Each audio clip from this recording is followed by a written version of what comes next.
Sometime S is pronounced as sir, as the sound sir, or it can also be pronounced as z.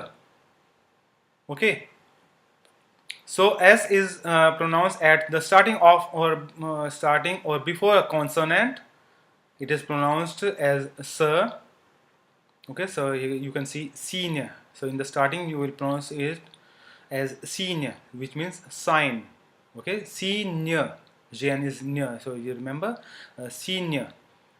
And between two before a consonant. Sorry. So whenever it comes before a consonant, it is pronounced also sir. So least. So least in English it is least.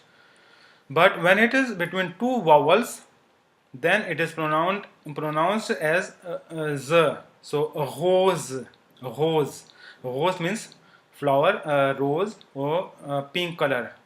For both of them, we use this word rose. Okay.